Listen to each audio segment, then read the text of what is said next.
It's time for Everything Noob, your source for all things gaming. Hello, everybody. Welcome to the Everything Noob podcast of the first one of 2014. Tonight, Vortec, Jemmy, Dreadlow. How's it going, folks? Folks and folkettes. Good. What's going? Fantastic. It's going great. Good.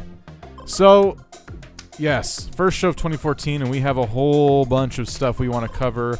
And then some stuff we really want to talk about but may or may not get to. We'll try to get to everything, though. There's a few things that'll drive me nuts if we don't get to it. I know. Me too. There's just so much! So, we are picking our top 5 indie games of 2013 this evening. We let your votes determine the top 5, and then we kind of talked about them a little bit to decide if we agreed with them or not. Turns out we're seeing eye to eye, you and I. We decided that we agree on them. We decided also what we rated from number 5 to number 1 out of that list. And there's a few on there that I'm still like, I feel like we should have done a top 50, but I don't know. There's some that just deserve mentioning, and I don't know. I'll bring them up when the time is right. Next year, we'll do a bigger one next year. Yes, we're also going to talk about other things that are going on, like just goals we have for 2014. Oh yeah. We did a lot of growing and changing throughout 2013, trying new things and trying to get the show sounding and looking really good. But I forgot to hit the button on the live stream where it shows our faces. Sorry about that. So, anyway, audio podcast listeners don't care about that. Yeah. This week we're going to go over goals for that, and we're also going to go over the top 5. But I think what we'll do, let's look here. We're also trying to give away a game, and we're gonna do that. I'm gonna mention that first. That's what I'm gonna talk about first. There's so many things that I felt like should be the first thing we talk about. Let's start with the game we're giving away. We're giving away a copy of The Elder Scrolls 4 Oblivion, Game of the Year Edition. If you want to win that game after the show, after the show is done being live, we're gonna give that away via contest like we usually do on the website. So you just type in your email address and a handle you want us to call you by, and it will draw your name for next week, and you could win a copy of The Elder Scrolls 4. And then next week we'll be giving away a game as well. So lots of games to give away. Kicking off Crisis the year, 5. Right? No, I'm just kidding. What? Don't promise things like that. Kidding. Yeah. I don't think it's out. There's no such thing. So if you're listening to this after the live stream, then you're definitely not too late, as long as it's before next Monday, to sign up to win a copy of Oblivion. If you haven't played Oblivion, please go try to win it. It's so good. Like, that was the one really. that kicked it off. Yeah. Well, people it's still would argue very more pretty as well. Like, that game is old, but it's very visually stunning. Yes. I was impressed. That was one of the first games I got with my Xbox 360 back in the day, and it looked amazing. And it still looks amazing. This is for PC, though. We're giving it away on Steam. Yeah. As usual. So, anyway, what do you guys think? Top 5? Sure. Yeah. Yeah, Jimmy really wants to talk about this other thing. No, I'm excited about this, too. Like, this is a fun way to start the new year. Yes. So we got a bunch of games nominated. We put them on a list for you to vote on for our top 5 games of the year. And you guys voted. We gave you a whole week to do that, just like we do for the contest and stuff like that. And we want to say really appreciate you guys going to the website and doing that. That was awesome. We got a bunch of people in on it. And we have quite a spread here. So we're going to go over, I want to talk about some of the, now I don't know how to do this because I don't want to give anything away, but I want to talk about some of the games that didn't make it that I'm kind of upset about. Well, why don't you just read through the list of everything everybody could vote on? Okay, we'll start with that. Good idea. So the games that were nominated in no particular order were The Stanley Parable, DayZ, the standalone game that just came out, Surgeon Simulator 2013, Amnesia Machine for Pigs, Asteria, Spelunky, 3089, Path of Exile, Prison Architect, 7 Days to Die, Rust, Rogue Legacy, Mousecraft, Starbound, and Game Dev Tycoon.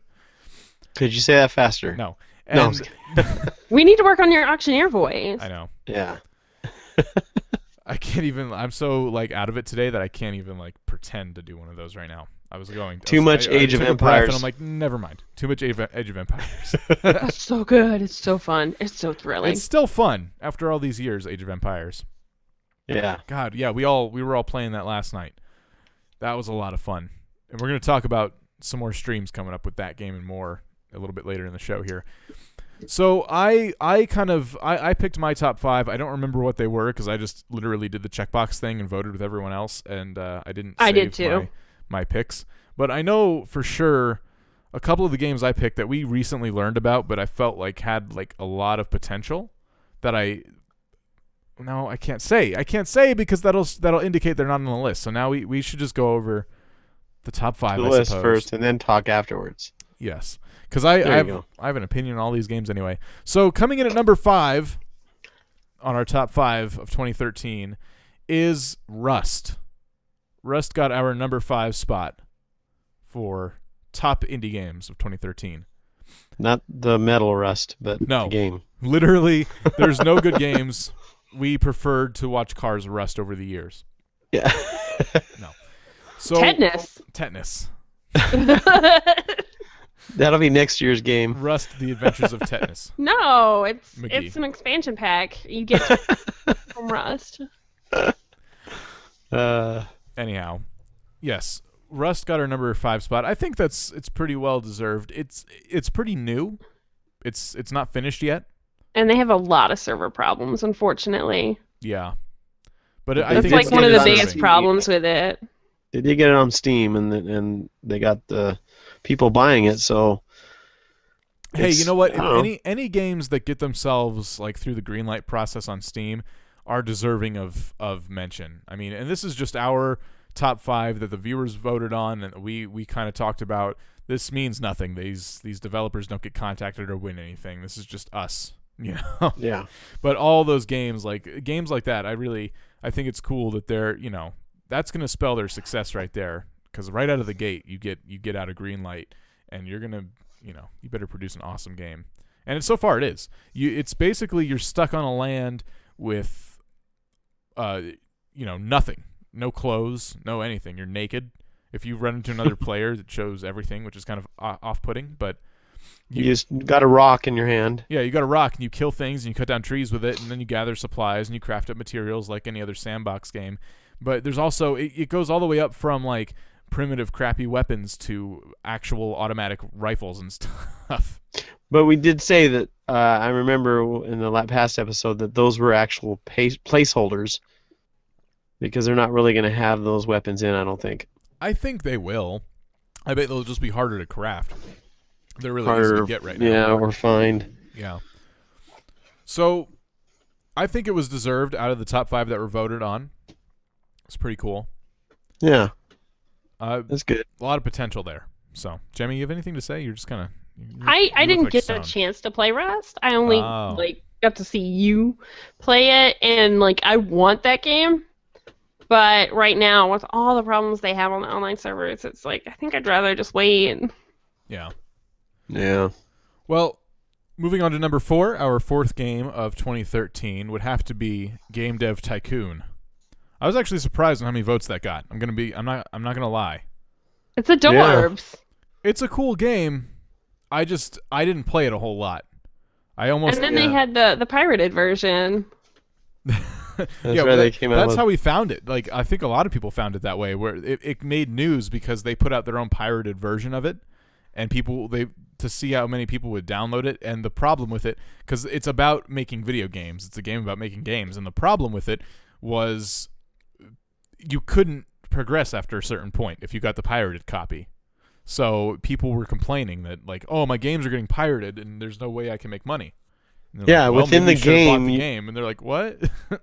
Yeah, within the game, the games that you're making in the game itself can get pirated. Yeah. And so they put that twist on it, and with the pirated version that you would get, Yeah, that'll happen. That'll happen a lot. The pirated version. So it's funny. I think for sheer creativity purposes, it does deserve a spot. I just didn't have as much fun with it as I thought I would. The first couple days I got it, I thought it was really cool, and then I just got over it. It had a pretty quick drop off for me personally. But some people are like super addicted to those tycoon kind of games. Yeah. Like they'll just play it over and over and over again.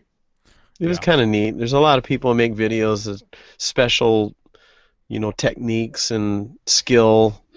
How to get create this. like weird challenges for yourself on games like that. Yeah.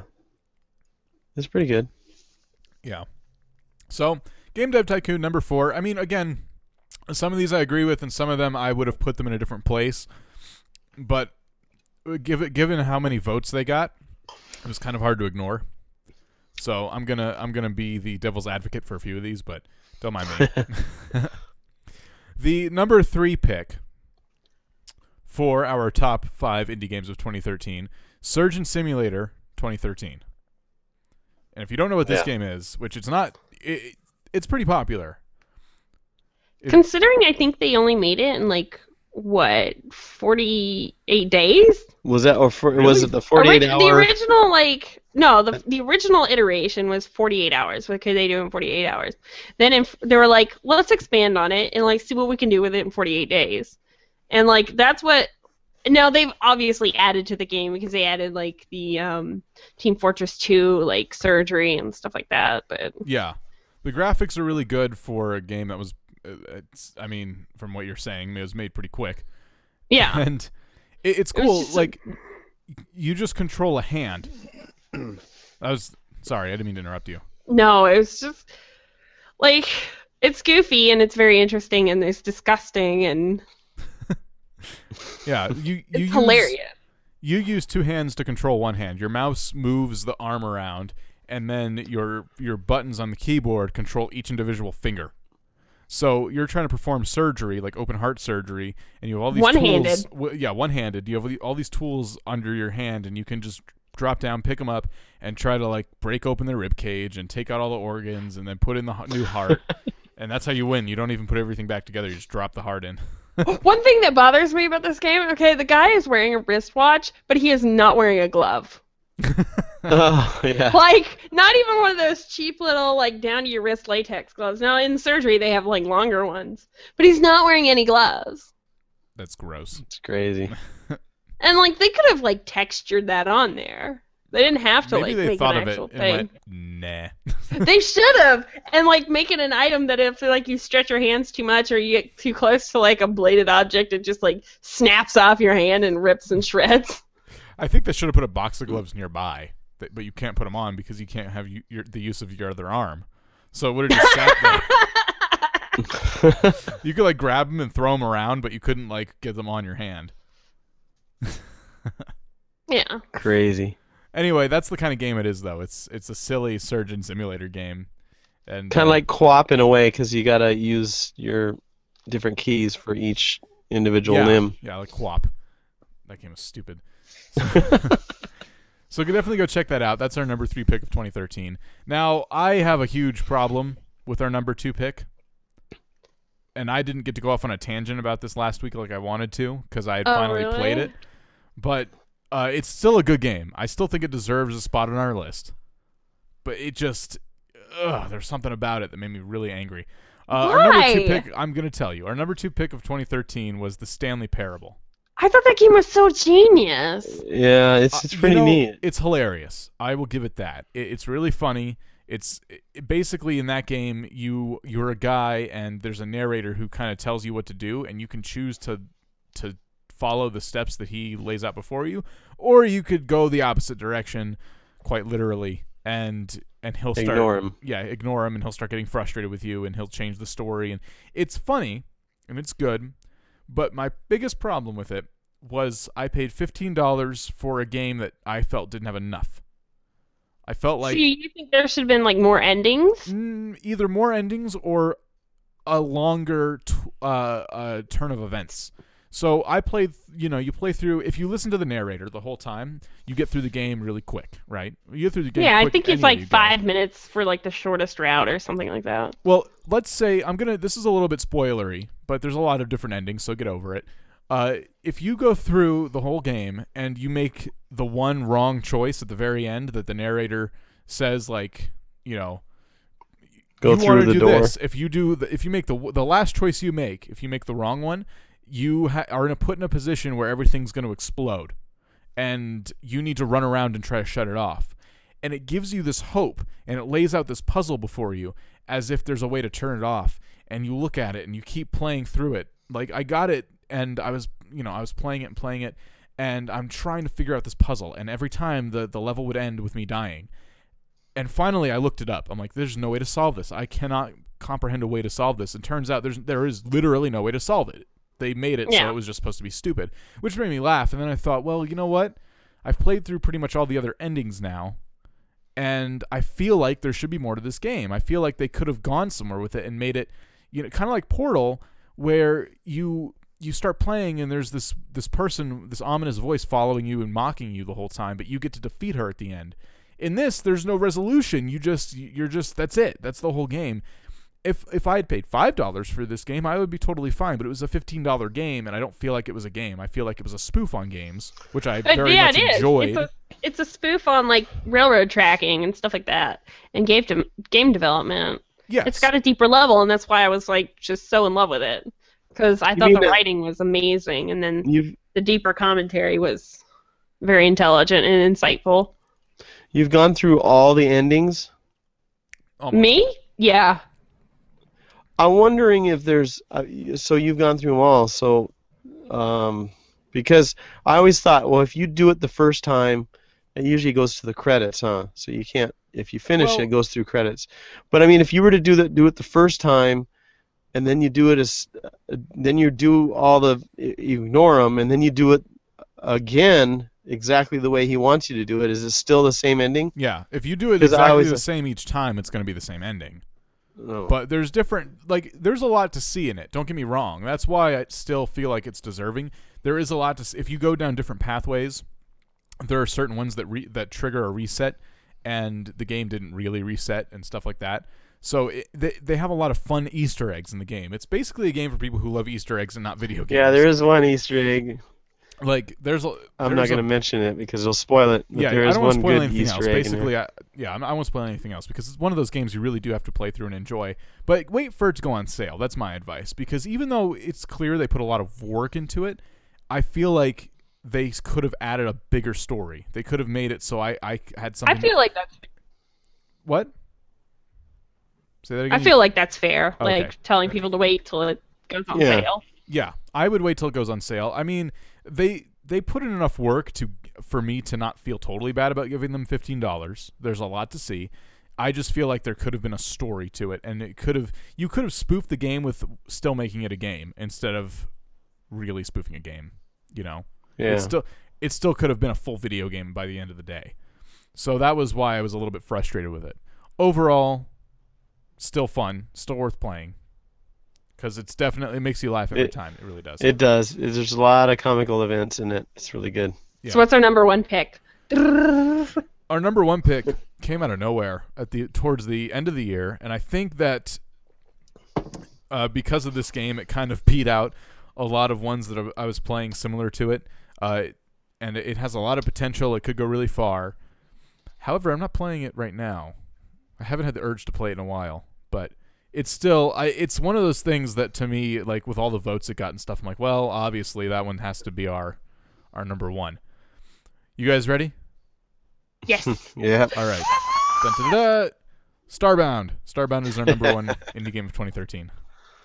I don't have a very good "you win" voice, so. You got it. You win. Yes, Starbound was our number one pick of 2013 for indie games.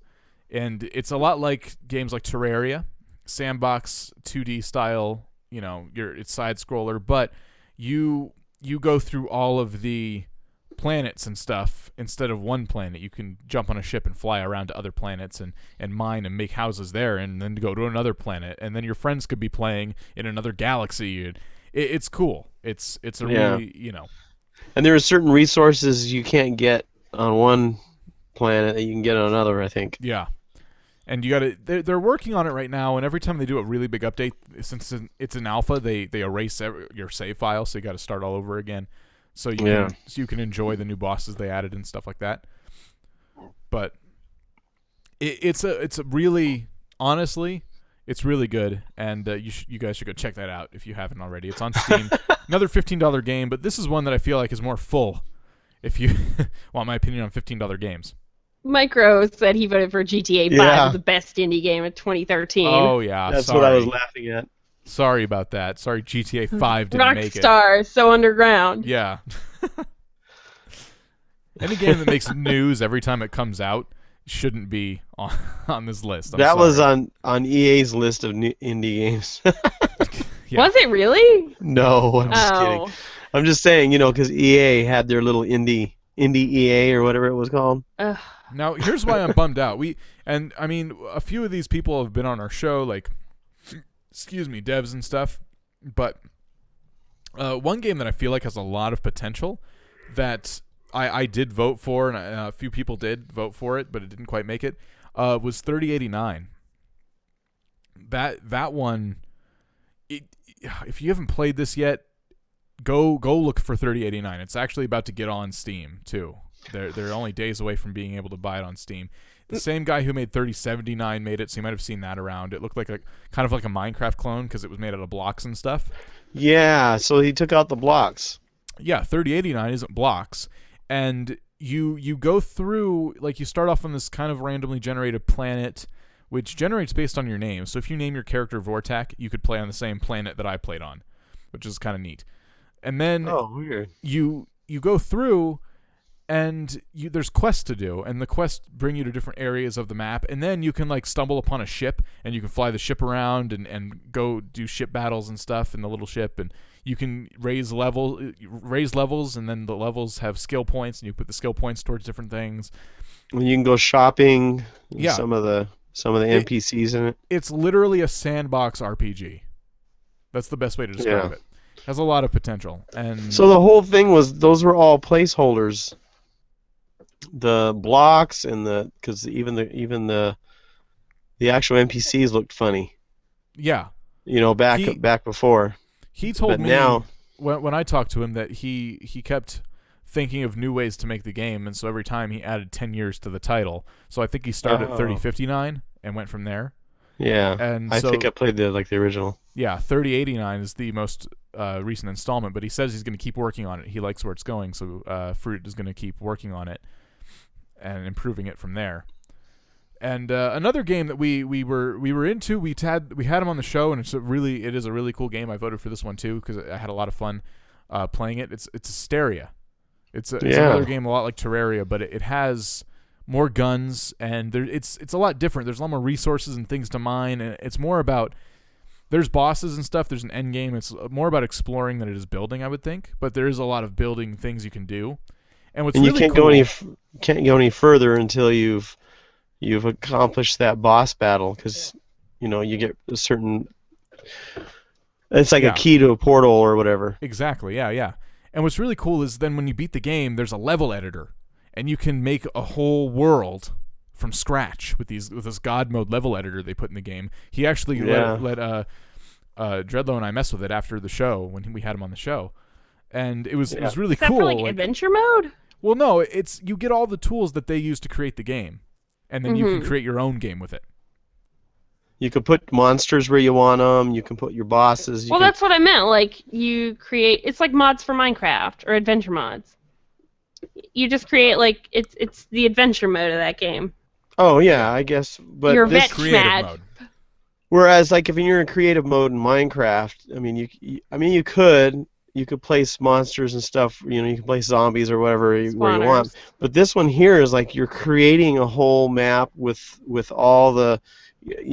questing and whatever's involved, and there's really no questing, but you create your own little world. Yeah. With where you want to put the bosses, and then you share them with your friends, and it's pretty cool. Well, the last game that I was really surprised hardly got any votes was Spelunky. I'm floored by the lack of popularity behind Spelunky. But in my circles, anyway. When I turn on Spelunky during a live stream where a lot of people watch me play Minecraft all day, if I decide I'm going to play Spelunky, my viewership drops like by half instantly. They just go away. And I'm like, whoa, what is wrong with this game? And these are the same people who will stick around for Binding of Isaac, which is the same style of, like, rogue game where if you die, you have to start all over again. Yeah. But it's on the list, and it didn't get nearly as many views as... just maybe not enough people own it themselves, so they just, like, they don't know, and they just are like, no, I only want to watch games I'm familiar with. They have a free version on there, which is the original DOS game, and you can run it on your PC, and it's free, but the graphics are really cheesy and all that stuff. But yeah, I'm surprised, too, because it was all, like, it was pretty decent. It should have been bigger. Yeah, it's pretty decent. It's a lot of fun to play in live streams, but I kind of avoid it because I think a lot of people just dislike it. If I ask people what they want to see me play and I give them a choice, Spelunky is the last thing they'll say. Well, if you're a PewDiePie, then yeah, you can probably play anything. I play whatever I want generally. I've played Spelunky, and if people leave, they leave. But I was just surprised at how many people left. That's why it was like worth mentioning that. I don't care how many people stick around or not. I'm playing what I want. It's my live stream. Screw you. But I am surprised, definitely, at how little attention Spelunky's gotten, especially when it was coming out. I was anticipating it once I learned about it. So, those are our top 5 indie games. Yeah. Mousecraft was really cool. We talked about that a lot. We played it. I played it on the channel. It's a fun puzzle game. It didn't quite make it. And then, Amnesia, I'm kind of surprised didn't get more votes. Because it's just how popular that one is, and Jemmy really likes it. Yeah, I think Amnesia fan. I like scary games, though. I like scary movies. I like to be scared, and I'm, like, easy to scare, too. So it's, like, the bar is so low, and I enjoy it. And maybe there's something wrong with me, but it's just fun. I think people all these games are great. Yeah, I think people that watched Amnesia on YouTube weren't really watching it for the game as much as they were watching it for the reactions of the people who played it. Oh, yeah, I'm a good person because I'll, like, scream and yelp about everything. Yeah. So I think that's what made that popular. I don't think it was actually the game itself, but although it is a fun game, it's not something, that it should have been somehow, voted on more, yeah. The problem with A Machine for Pigs is it was kind of made by a different company, and it was more of it wasn't like the first one. It was more of like a hallway walkthrough. I'm going to tell you a story instead of like the first one where it was more of a game. Yeah. And like there's monsters that chase you down and stuff. It wasn't just scripted events. Yeah. So people were really kind of like let down, and it wasn't as scary as the first one. I guess it's safe to say that the games we nominated were some of our favorite picks of the year. So, there's something to be said about all the games that were on the list to vote on in the first place. Yeah, again, those were indie games, too. Yeah, so independent titles that have no backing of anyone but the community who sees them and shares them amongst themselves. So, kind of like this podcast. This independent indie podcast. I'm going to use that as a transition because I wanted to talk about some of the things we have planned for 2014. And some of the ways we have goals we want to meet this year, and it's very important to us that you guys help us meet these goals, and we're gonna make it call them resolution, I guess. Yes, call it. Yeah, it's the everything noob resolution. Yes, or revelation. I don't think it's a revelation. I mean, maybe we had a revelation that we need to make the resolution. A revolution. It's a revolution. The Noob Nation revolution. Wow. Viva la resistance! So, the first big goal we have for our podcast and our Everything Noob community of 2013, we would like to hit 100 subscribers within the next, couple months. I guess that would be a fair amount of time, right? Yeah. 2 months, yeah. Yeah. Something like that. We would like to hit 100 subscribers. I'm just going to go by milestones right now. And once we hit those milestones, we'll create new milestones. We'll see how many milestones we can hit this year. But we're getting close. We're in the 60s right now, I think, on YouTube subscribers. So we're trying to hit that. And once we do, we'll probably do something like a game giveaway or something like that. Every time we hit a milestone, we want to do something big and cool and exciting. Yeah.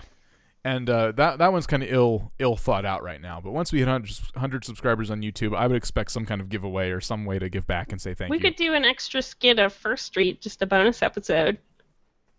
Could do that. Write and produce it, and then we only release it when we hit that milestone.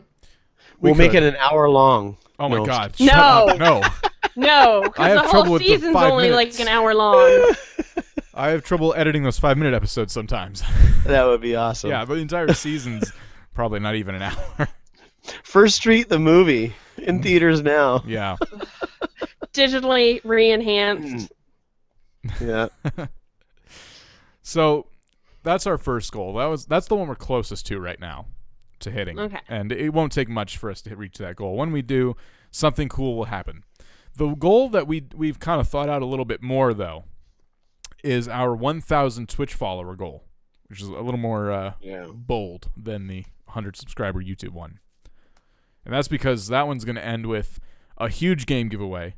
We're going to give away probably at least 5 copies of something more popular than like the normal stuff we get. Something that you guys were like, oh, I want that game, but I don't want to spend the money right now. Something that's like kind of crazy at that time. Yeah.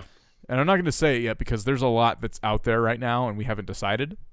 Yeah, and something new, by the time we get there, something new might pop out. Yeah. Can we say it will be an indie game or anything? Well, there's a lot of bigger titles that, well, maybe it would be. It would probably have to be an indie game. Some of the stuff I'm thinking of. Just to give you an idea, one of the games on the list for me is Starbound.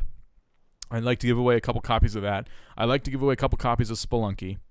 You know, bigger games that we haven't really touched yet because they kind of I don't want to say break the bank, but they're a little more pricey and make the giveaways a little more worthwhile. So that's your incentive to help share our show with your friends, whoever you can find.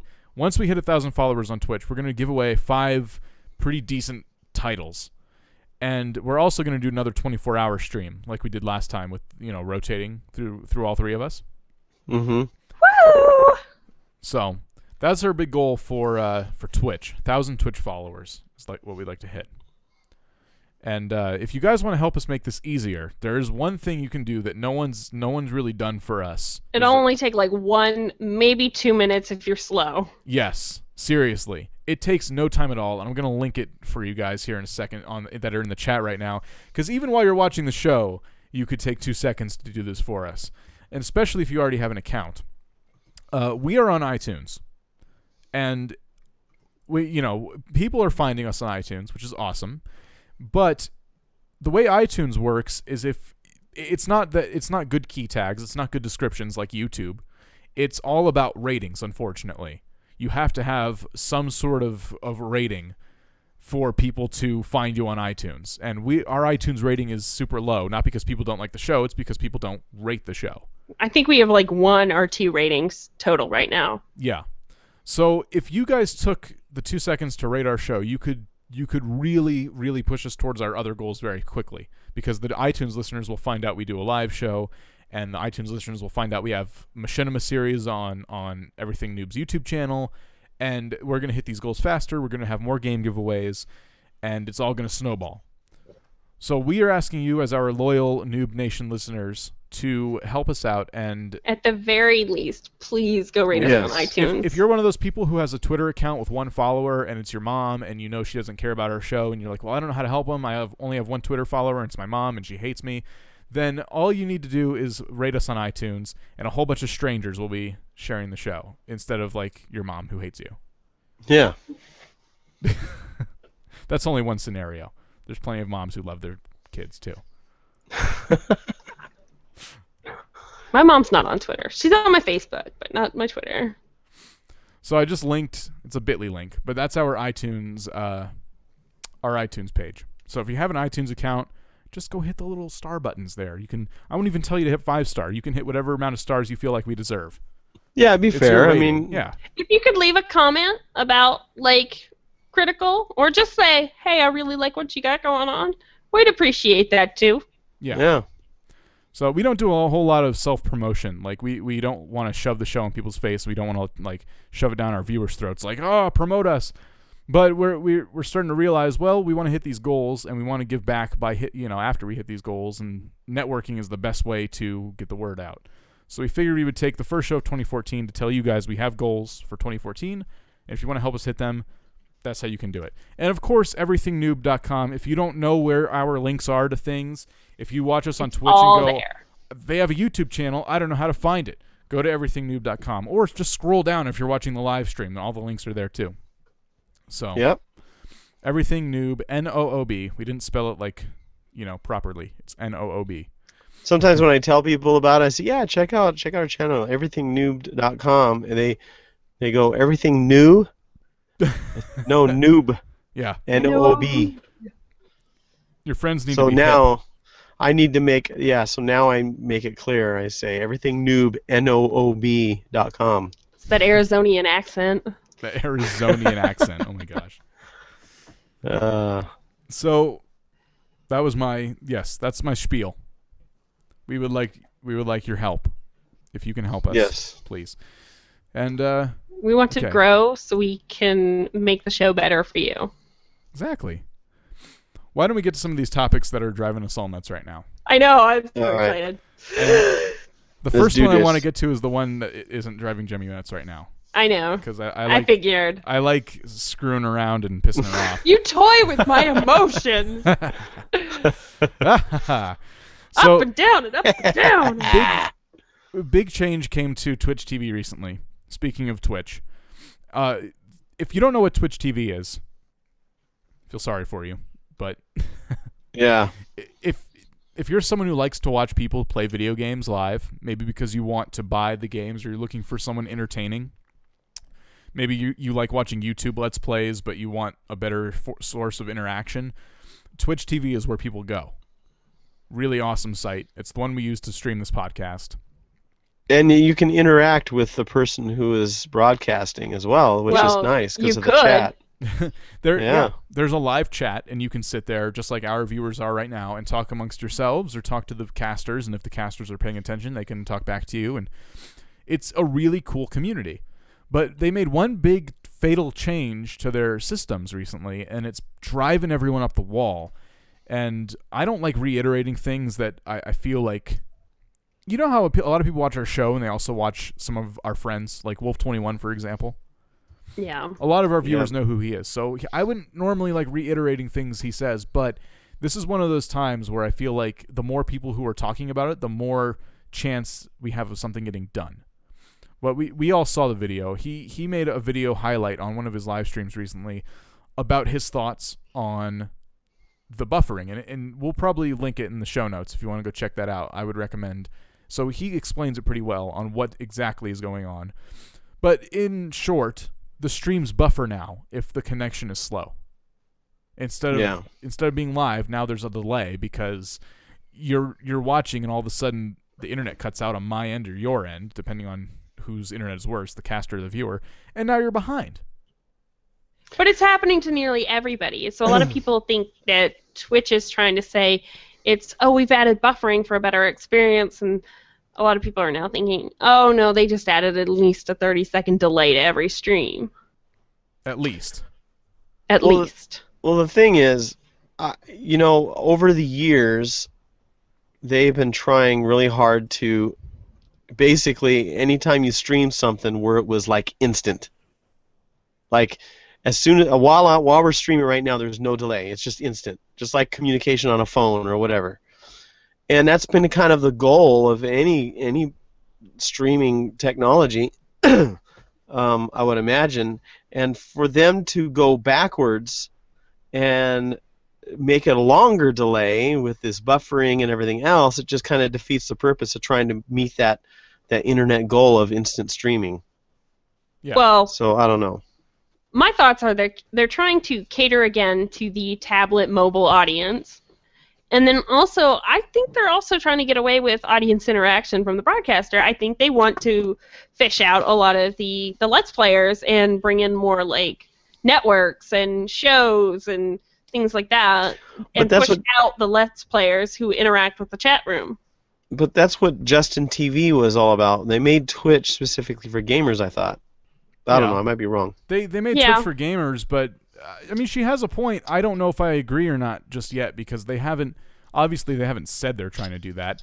And well, no, because they don't want the Let's Players to go away, but I think they're trying to push the audience more towards a broadcast friendly environment to kind of, because if you really look at their front page, very rarely do you see an individual streamer on the front page. It's always some League of Legends contest. League of Legends. StarCraft rules this website. If there's some kind of gaming special event that is on the front page, or it's a really big network of streamers who are quote unquote professional, like a professional network. Yeah. So that's a good. I don't know. I mean, that's a good theory. It's a very valid theory. They haven't said that. Let's not confuse anyone. They haven't said that's what they're trying to do. They have not said that. That is just my personal conspiracy theorist thoughts on why they are instituting this or quote unquote instituting a delay, which is really, oh sorry, everybody's internet is just too slow, so we're gonna have to buffer you for a better experience. Quote unquote, yeah. I don't know if I agree with that, but going off of that, I will say that they're definitely, what's apparent is they're trying to go for a very professional look where they can't control it. They can't control if I have a crappy resolution and I put black bars on my screen because I don't know what I'm doing. But they maybe in their minds, they want their site to look good no matter what channel you go to. So every change they make seems to implement things that change the quality on the viewer's end. So even if a person who streams in crappy quality is streaming, the viewer still gets at least an experience that's equal to what's going on instead of lesser. So if I stream at a low resolution, they're not gonna, they're gonna try to make it so the viewer sees at least the resolution I'm streaming at. Yeah, They want the site to look good, and every change they make, in my mind, seems to be going in that direction. They want, and one way to make the site look good is to take away any sorts of delays, because when there wasn't buffering, what was going on is that it would just freeze, and then people would just kind of leave. They're like, well, I can't keep up. So now it buffers instead, and now you're just minutes behind instead of glitching. Well, wasn't it that, okay, in order to be able to be viewed on a mobile app, on the Twitch mobile app, you had to be a subscriber, a partner? No. Or you had to be broadcasting at a certain resolution, right? I think it's a resolution. To be viewed on the mobile app, there's certain requirements, and certain people are favored over others. Partners are favored over everybody else. Definitely favored, but you can watch this show on mobile if you search for it sometimes. Yeah, that's the thing. For a long time I couldn't get Vortac or eNoobs on the app, but lately I've been able to. Yeah, and the more I'm wondering you have, and the more partnerships there are, those are the people who get priority on the mobile app. Even when you search, because when I'd search for it, it was there, but it was unclickable. You couldn't go to it because the person wasn't at the right quality level.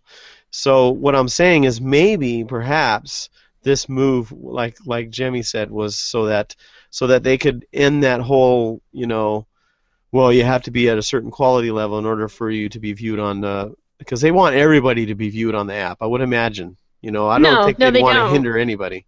No, they would rather herd people to the same channel. It's in their best interest because those are their money-making channels. Yeah. So they don't want you in the channel with 2 viewers because that guy can't run ads. Yeah, they're not making them any money. They'd just say the first initial ad, and then you're done. I don't even get ads on the app, though. I get ads on the app. It just depends. Mm-hmm. Sometimes their ad servers get messed up and the ads go away, but for the most part, I've seen ads on the app. The bottom line is that the change they made is the wrong one, and this is the first time I've been upset with Twitch. Because every change Twitch has made up until now has been awesome. Good. Positive. Where YouTube and Google fail, Twitch makes up for it by doing something awesome. Every time YouTube makes a change, I want to rip my hair out of my head because they did something else to screw me over as an uploader, as someone who produces content. And I can always count on Twitch to just not mess with the formula. But this time, I think they experimented with something. Something's gone wrong, and they've already said they're not going to fix it. But now people are starting to stand up and go, "Hey, you need to fix this." Everyone's being affected they said by they weren't going to fix it. Well, they switched to a different streaming format or software or server, and they're not switching off of it. They're going to use what they bought. But like the problem is all the buffering. Like most people who normally wouldn't have a problem watching streams now like constantly buffering. So you're like a minute or two behind. It's like I never have lag on Twitch, especially with this particular streamer. And that person will never have people who like have to buffer him. But for some reason, like everybody has to buffer him now. And like the system, and I think it's HLS. I can't remember what it's called. It's supposed to be faster, or one of the fastest ones you can have. So now it's running slower, and no one understands that because it's like your tech team screwed this up. You need to fire them and fix it. Yeah. That's if anyone's to blame here, it's definitely going to be their tech team. And one thing Wolves said that I think I should definitely reiterate: if you're planning on messaging Twitch on Twitter or something and trying to get a hold of them, please be constructive. Don't send hate over to anyone at Twitch because they do a good job. They are good people. They run a great site. We want to see them succeed, but we need to have a voice here. And what's nice about a company like Twitch is they give us the option to tweet them by. They don't need to sign up for Twitter.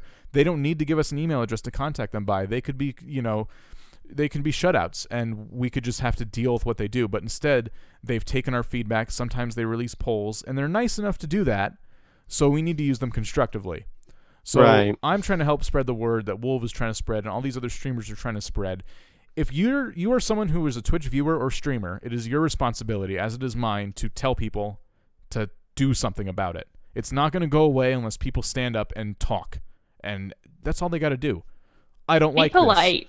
Let them know you don't like the way everything is delayed and buffered now. And you could even be passive-aggressive if you're someone who doesn't know how to talk to them. You could just say, I'm trying to watch at Twitch TV, but I can't because it's buffering too long. Oh, well, guess I'll go watch cartoons.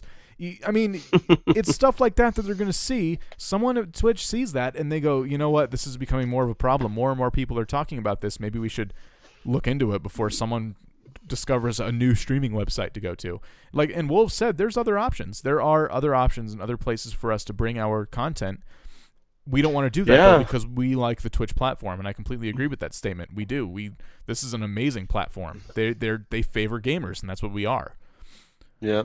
So that's kind of the message I want to reiterate, and we thought would be a good topic because a lot of people we know stream and watch streams. And Twitch is getting really popular. So, there it is. There's the rant. Yes. I don't know. At a certain point, they're going to stop listening to the audience, and I think we've hit that milestone. They're just going to do what the board tells them to do, or their upper management. The more money a company makes, the more responsibilities they have to appease their investors. Yeah. And people like that. Yes. But it sucks. There's a fine line between appeasing your investors and then losing money because people eventually get so fed up with you that they find something else. And YouTube is getting to that point where people are getting so fed up that they're going to find another place to upload videos. But the problem is YouTube is just such a monster. And it might take a few more screw-ups, but I think they're getting really close to people going somewhere else. And you don't want that. You should do your best to listen to your audience. And I think, I don't know, I could live with the buffering if it worked, but when a stream becomes unwatchable that used to not be unwatchable, that's when I draw the line. If you want to buffer me for a few seconds and put me a little bit behind so I can watch a smooth stream, I mean, I get it. I feel like I don't need that, but I get it. Some people do need that. Maybe make it an option. Maybe give me an option to turn buffering on or off, if you want to keep it around. But that's not what it's doing. It's just it's just a little pinwheel, and you go into a stream and you haven't even gotten a chance to load the damn thing yet. Yeah, so you're talking to people that probably have already ended their stream. Yeah. There's also a problem where I always did this anyway, but some streamers don't. When you're ending your stream, if you're saying your last goodbyes, maybe check out my website, check out this, check out that, as soon as you click offline, the stream goes off instantly. So those people who are a minute behind miss an entire minute of you saying whatever it is you're saying. Your Twitter goodbye. We so leave it's not it even a real going. Buffer. Yeah. Yeah. So we leave it going for a little while with the title screen and muted. Yeah. And you guys don't know that we're talking, ha ha ha, look at this guy. No, I'm just kidding. Yeah. No, but we're still kind of online because we're trying to make sure that everybody catches up. Yeah, I put up on my channel, I put up a thanks for watching, card, and it just sits there for a while, and I'll play some music or something, and then once I feel like there's been enough time, I shut it off. I feel like it's a good way to outro a stream, but now I have to do it. If I don't, people will miss the last minute or however long they were buffering. If they have the patience and they'll to be wait like, that why long. did it just end? Yeah, and some people think it's broken, and wait around. Are they coming back? Exactly. Yeah. So, and the buffering does get that bad. You would think 30 seconds isn't a big deal, but you can do a lot in 30 seconds. You could say a lot in 30 seconds, and it's hard to interact with the chat with just a 30-second delay, and then for some people it's vastly larger. It's impossible to interact with those people, unfortunately. Yeah. So that's basically what we wanted to say, but we don't want to run out of time here before we get into this last big topic that I found this before the show and it made us laugh. It's all over IGN right now. If you guys go over there, we're going to link it in the show notes though. There was a press conference for Samsung TVs, and they were kind of doing what Apple does, where they have all the screens and they're showing you all the cool things their new product can do. And they had director Michael Bay come on to give a speech. And he gets up there and he starts stammering, and he mentions kind of like, well, the type is messed up. I'll just try to wing this. He couldn't read. He wrote something to say, and he couldn't read it because the teleprompter was screwed up. And then he just lost it. And he walked away. Lost it isn't the right word. He just gets frazzled. He's like, it's just off. And then he just turns and walks off. And the guy who's sitting there interviewing him is like, well, let's thank Michael Bay. Yeah, the MC didn't know what to do. Oh, what was he? Yeah. And I was just like, he didn't even look angry. He just looked awkward and he just didn't know how to deal with it. And you'd think as a director, he's used to bossing people around. He's used to talking to a large group of people. And I imagine he has thoughts that he should be able to easily express. And it's just so awkward to watch somebody who you'd think would be so dominating and would be able to express himself. Just totally lose it. Did he not even review what he was supposed to say beforehand? He's Michael Bay. He shouldn't have to read. I mean, what is he? His Barack formula Obama? is pretty much pack as many explosions as possible. Sorry. It's okay. Cool. I mean, I guess he was just waiting for the explosion to happen behind him on all the screens. I have to actually say something. Yeah. All he was trying to do, he wrote something that to me sounded like all he was going to do was try to say what Hollywood does for movies and what his job is. It was a very basic thing that he was coming on stage to say. It wasn't anybody director could have said it. They needed him for a segue, I think. That's what happened, and that screwed up the rest of the press conference because the MC had no idea what to do, and his teleprompter was obviously the same one. He was screwed up too, so he just kind of ended it, and the people were just clapping a little bit. They didn't know what to do. Okay, it was the most awkward thing I've ever seen. Ever. It's really sad because I love Samsung products. I just got a new Samsung TV, ironically, last week. Love the thing. And I love their phones and everything. And just wow, that is a failed press conference. Why would you even invite Michael Bay to that? I really have no respect for the guy. You know what? I have way less respect for him now after seeing that because exactly. He went back there and started screaming at someone. Oh yeah. That's the kind of attitude he walked off stage with. He kept his composure, but he also made an ass out of himself by just I'm sorry, I can't deal with this. I'm going back to my trailer kind of thing. And couldn't he have thought of something? I mean, he, you could tell. I bet he could, but he expected that stuff to work. It should work. I'd be mad too. But instead of trying to focus and wing it, he was probably so upset that he couldn't focus anymore. Probably thinking to himself, I imagine someone like that has a big ego, and he might have thought that I've met a lot of people with big egos, and he might have just thought to himself, this is BS. Let's hope that the teleprompter wasn't made by Samsung. It probably was. It's the guy writing it. But the it's not... software wasn't made by Samsung, I'm sure. Yeah. So I'm sure the screen was beautiful. No glare and all that good stuff. But that seemed to me like a very prissy celebrity moment that was live. That's the kind of stuff I imagine celebrities how they would act in real life. Like but in other words, it ones, wasn't a like big event, so it wasn't like on national TV. Yeah, the big egotistical ones I feel like would be like that. Like, I'm not dealing with this. I'm just going to walk away. This is just a formality thing. Yeah, I don't need to deal with this. Big. It's not my problem. I'm Michael Bay, so whatever. Walk off. Like, dude, you're so unprofessional. Wow. Well, he's still making tons of money, whether he finishes that or not. And in fact, a lot of people, he probably makes money because he walked off. Like, everybody will be, like, into whatever he's doing right now. Because, like, Michael Bay's name is in the news now. It's like everybody's Googling Michael Bay. What movies did he, what was he part of? Yeah. Who's this Michael Bay guy? Oh, my God. Yeah. So, it was just an interesting story. If you guys want to see the video, and trust me, it makes you feel really uncomfortable.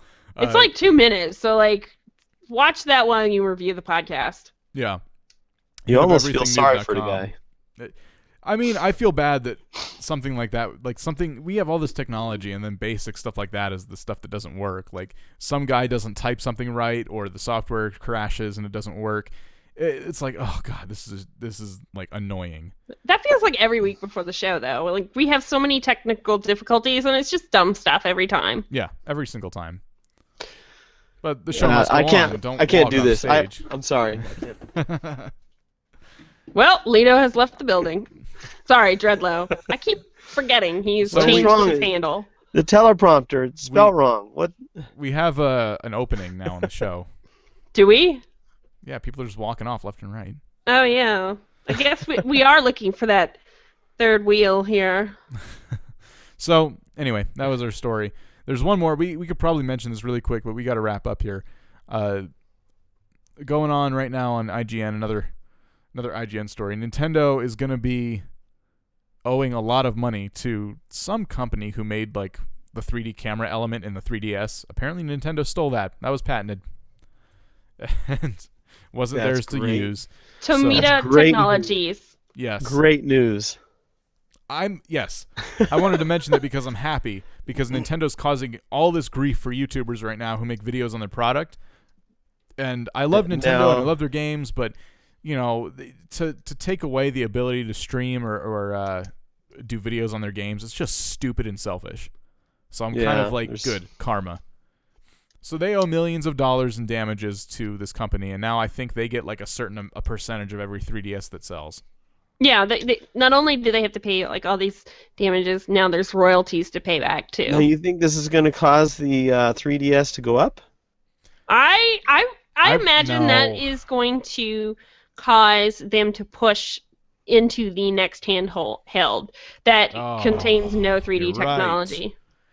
God, I love my 3DS. It's such a cool little system, and I don't want to buy a new one right now because I don't want that thing to be obsolete yet. It's such a good little handheld. I love it. Yeah, but like the camera is stupid. Like sort it's of dumb. integrated. I don't even use it. It's dumb. Well, I know camera. most people don't, but they're gonna push to at least get into the 2DS. Basically, I bet they'll push into the system where it's not backwards compatible with the 3DS because they don't want you to buy those anymore. Well, that's a good observation. We can't really talk about it much anymore. We're out of time, and I want to make sure I mention this. If you want to win a copy of Oblivion, Elder Scrolls 4, go to everythingnoob.com, and we are going to have a sign-up sheet over there on the front page. You can type in your name and email address, and just do it once. Only enter once. Entering more than once doesn't do anything for you. In fact, it gets you disqualified. So only enter the contest once. And you have a chance to be your name to be picked to win a copy of Oblivion. Awesome, amazing game. Go look it up. Also, make sure you help us out by rating us on iTunes. Help us meet our goals for 2014. 100 YouTube subscribers, 100 Twitch followers. Share it with your friends. That's all you got to do. Tell your friends, hey, these guys give away a bunch of games, and they're going to give away more when they get these goals. And we're funny and interesting. I can't say insightful. I feel like that's a little giving us too much credit. I think Funny's giving us too much credit sometimes. Oh. Aw. Was an insult on myself too. Relax. But anyway, yes. So plug. We are done. Thank you all for listening to our first podcast of 2014. I feel like I talked too much this time. See you next week. See you next week. Bye. Bye, everybody. Thanks for listening to the Everything Noob podcast. Be sure to visit everythingnoob.com for previous episodes, show notes, host bios, and blogs. And while you're there, feel free to write us with any questions, comments, or suggestions you may have. Don't forget to check out the links to our Twitter, YouTube, and Twitch TV channel as well. On behalf of the Noobs, see you next week, and happy gaming.